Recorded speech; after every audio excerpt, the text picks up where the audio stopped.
Salut à tous et bienvenue dans cette nouvelle vidéo.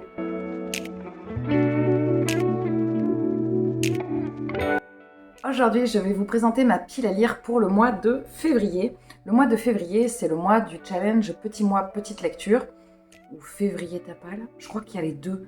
Petit mois, petite lecture. Non, je sais plus. Bon, enfin, en gros, il faut lire des petits livres sur février parce que c'est un petit mois. L'année dernière, ça avait hyper bien marché. Cette année, comme vous le savez, pour 2024, j'ai décidé de laisser les personnes du Patreon voter à chaque fois pour mes lectures. Et les filles ont globalement choisi des lectures assez petites, justement pour que ça corresponde à février tapal ou petit mois petite lecture. Je crois que petit mois petite lecture, c'est Audrey du Souffle des mots. Février tapal, c'est Alex Poquin-Prada. Deux chaînes que je suis et que je vous invite à aller découvrir si vous ne les connaissez pas. C'est toujours muni de mon carnet de Sève d'Il est bien ce livre que je vais vous présenter les livres qui vont composer ma pile à lire pour le mois de février. Pour le mois de janvier, je vous ferai le bilan dans un vlog. Je m'y suis quand même pas mal tenue. Donc j'espère que pour février, ce sera un peu pareil.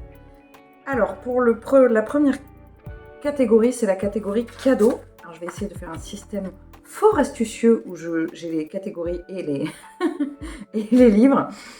Parce que sinon, c'est un peu compliqué. Comme je vous disais, la première catégorie, c'est la catégorie cadeau. Donc là, j'ai mis Tant que le café est encore chaud, livre que j'avais reçu pour mon anniversaire, mais également dans mon calendrier de l'Avent fait par Barbara. Donc je l'ai gardé. C'est un livre sauvage et il a sauté de mes mains. Donc du coup, je l'ai offert l'autre exemplaire à une fille du Patreon.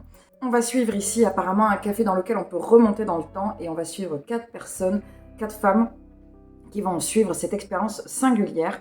Il me donne très envie, ça fait longtemps que j'ai envie de le lire, il est tout petit donc il est parfait pour ce petit mois de février. Pour la catégorie Brive, j'ai mis America de Ludovic Manchette et Christian Niemiec. C'est un livre que j'avais acheté à Brive 2022 sur les conseils de Nathalie. Si tu passes par là, je te fais un coucou. Que je n'ai toujours pas lu. J'avais beaucoup aimé Alabama 1963 de ces deux auteurs, le premier titre que j'ai lu. Il est gros mais je pense qu'il se lira assez vite parce qu'il écrit assez... Enfin gros. Tout est relatif, hein. C'est un grand format, c'est écrit assez gros. On va suivre ici Amy qui va partir à la recherche de sa sœur à Philadelphie en 1973, sa sœur qui est partie à Los Angeles pour tenter sa chance au manoir Playboy. J'aime beaucoup et ça fait déjà un petit moment qu'il me tente, donc celui-ci je suis quasi certaine qu'il va y passer. Pour la troisième catégorie, la catégorie service presse, j'ai mis La cour de l'hiver de Morgane Stankiewicz, qui est l'histoire d'une adolescente qui va se découvrir être une fée, si j'ai bien compris, à travers une rencontre épistolaire. Ce livre m'a été envoyé par la maison d'édition Noir d'Absinthe et j'avoue que je craque complètement sur la couverture, je le trouve très beau. Ça fait déjà un moment qu'il me tente, d'ailleurs il y a des petits dessins en haut, très joli. Du coup, je voudrais essayer vraiment de le faire passer. Il est gros, mais il est écrit assez gros, donc je pense qu'il se lira assez facilement. Pour la quatrième catégorie, c'est la catégorie sortie juillet pour moi. Les filles m'ont choisi le deuxième tome de La ville sans vent de Léonore de Villepoix. Je suis hyper contente qu'elles aient choisi ce titre parce que ça commence à remonter un petit moment. Je l'ai lu, je pense, en 2022. Je ne sais même pas si c'était pas 2021 ce livre, que j'avais adoré avec cet univers très... de fantaisie très originale. Dans mon souvenir, on suivait deux personnages, une jeune fille et un monsieur d'un certain âge, mais je ne me rappelle plus de tout. Donc je vais essayer de me retrouver un pitch du tome 1 pour pouvoir attaquer ce tome 2 avec sérénité. Pour la cinquième catégorie, suite de saga, elles m'ont choisi Vic de Ragnar Jonasson, qui est le tome, alors je ne sais plus, je pense que c'est le tome 4 ou 5 des enquêtes de Siglufurdur. Vu qu'il n'y a pas marqué les numéros, je ne sais pas. On suit toujours l'enquêteur Harry Sor. Alors moi, ça fait très longtemps que j'ai pas lu, mais c'est pas très grave parce que ça reste quand même assez soft au niveau de ce qui se passe au niveau de la vie de l'enquêteur. C'est assez soft au niveau de l'enquête. On n'a pas un gros pitch, donc c'est pas, même si je l'ai pas lu depuis un moment, c'est pas très grave. Le mois de février s'y prête parfaitement puisque c'est des lectures plutôt hivernales. Même si sur ce tome-là, on a l'air quand même d'être plutôt au niveau d'une saison plus chaude, je ne sais pas du tout. J'aime beaucoup l'écriture de Ragnar Jonasson et je suis contente de redécouvrir un titre de cet auteur, comme je vous disais, que j'ai pas lu depuis un petit peu de temps. Pour la catégorie tentation, quand je vous dis qu'elles me connaissent hyper bien, elles me connaissent hyper bien. Elles ont mis Destruction d'Ezekiel Boone, qui est le troisième et dernier tome de cette trilogie autour des araignées. J'ai adoré le tome 1 et le tome 2, je ne prends jamais le temps de lire le tome 3, donc je suis très contente de terminer cette saga avec ce 3e tome. Si jamais je lis tout ce qu'il y a dans ma pile à lire, mine de rien, eh ben, je vais finir au moins 2 sagas, ce qui n'est pas plus mal, parce que j'ai dit que 2024 était une année où je terminais des choses, je termine des sagas. J'ai à l'heure actuelle une paire de chaussettes à mes pieds que j'ai terminée en 2024, donc on est vraiment bien dans ce mood de j'arrête de commencer 50 000 trucs, mais je me centre un petit peu sur ce que j'ai déjà. Je peux pas vraiment vous résumer parce qu'il y a plein de personnages. Tout ce que je peux vous dire, c'est que ça pue. À un moment donné, il y a des araignées qui envahissent le monde et c'est pas très très bon pour les êtres humains. Pour la 7e catégorie, c'est la catégorie vote YouTube. Normalement, je mets que des livres de Barbara qu'elle m'a offert dans le swap et je me suis trompée cette fois-ci. J'ai mis un livre que j'avais trouvé en boîte à livres. C'est celui-ci qui a été choisi. J'ai mis Ne tirez pas sur l'oiseau moqueur de Harper Lee. Les retours que j'ai sur ce livre, je sais même pas de quoi ça parle. Petite ville d'Alabama à l'époque de la Grande Dépression. Avocat intègre et rigoureux, un noir accusé d'avoir violé une blanche. Alors j'espère que ça va pas faire redondant.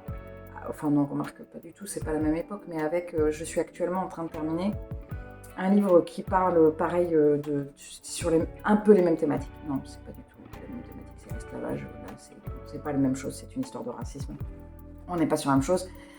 C'est un classique et c'est un classique que j'ai très envie de découvrir parce que tous les retours que j'ai de ce titre sont toujours hyper positifs. J'allais dire incroyable, mais si je dis incroyable, après je vais me mettre trop de pression et je vais en attendre trop du bouquin. Donc en tout cas, j'ai des retours qui sont hyper positifs. Et je me dis à un moment donné, il n'y a pas de fumée sans feu. S'il y a autant de retours positifs, c'est qu'à mon avis, c'est un bon livre. Dans la 8e catégorie, auteur, autrice, chouchou, les filles m'ont choisi Dead Zone de Stephen King. Ça fait très longtemps que j'ai pas lu du King. Vous les voyez pas, ils sont ici derrière moi. C'était en 2022, j'avais décidé de lire un King par mois. J'en avais lu pas mal du coup. J'avais pas tenu 12 mois évidemment, mais j'en avais lu pas mal. Et je suis contente de retrouver cet auteur. Je sais pas de quoi ça parle. Fou criminel, grand admirateur d'Hitler. On est sur quelque chose de doudou. Quand il sera élu, ce sera l'apocalypse. Mais je sens que février, ça va être un mois avec des rébellions et du posta. En fait, on est sur un mois pas très tranquille zen, quoi. 9e livre, je regardais quelle catégorie c'était. C'est le livre chanceux. Vous savez, c'est le livre où je prends un petit papier et je tire une lettre qui correspond à une bibliothèque et je tire une lettre qui correspond à un chiffre qui correspond au numéro du livre que je dois aller piocher. Ce qui est très drôle, c'est qu'il y a une catégorie une partie de ma bibliothèque que j'avais réservée l'année dernière aux petites lectures, justement, pour le petit mois petite lecture. Je m'étais dit que j'allais piocher que dans cette pile, que j'ai laissée comme ça. C'est globalement que des petits livres, des petits Agatha Christie, des choses comme ça. Et le tirage de l'étagère pour le livre chanceux, c'est tombé sur celle-ci, pile pour le mois de février, quand même, les choses sont bien faites.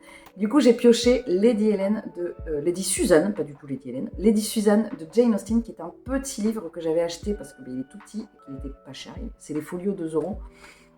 Parce que j'aime beaucoup les livres de Jane Austen. J'en ai lu pas mal. Celui-ci, je ne l'ai pas lu. Il fait une centaine de pages, donc je vais me plonger dedans avec délice. L'écriture de Jane Austen, c'est toujours un vrai régal. C'est une plume qui est soutenue, mais point trop d'en faux. Et surtout, on est sur quelque chose d'assez romantique. Et je découvre en 2024 que j'aime bien les histoires d'amour aussi dans les livres. Alors, il faut que ça soit bien dosé. Et surtout, il faut que ça n'ait pas du tout de côté... Enfin, il ne faut pas qu'il y ait de côté malsain. Parce que tout de suite, dès qu'on part sur un trip un peu genre... non, pas Enemy to Lovers, mais un petit peu genre relation malsaine. Tout de suite, ça me... détache complètement de ma lecture.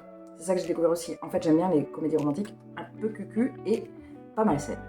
Enfin, le dernier livre, c'est le livre pour notre lecture commune du Patreon. Les filles ont choisi La Maison de Charlotte de Françoise Bourdon, que je ne connais pas du tout, qui m'a été offert évidemment parce qu'il y a de Charlotte dans le titre. Arcachon 1965, Charlotte 93 ans est anéantie. La maison du Cap construite par son père doit être achetée par un promoteur immobilier. Alors, ce qui est drôle, c'est que c'est un petit peu ma région quand même, un petit peu.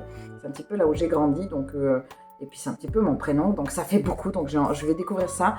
On est sur un tout petit ouvrage, donc je prends pas de gros risques. On est moins de 300 pages, donc je pense que si ça nous plaît pas, on va pas non plus se torturer pendant des heures, parce que je me demandais ce que c'était, mais c'est le reflet de mes lunettes et aussi un petit peu mes cernes.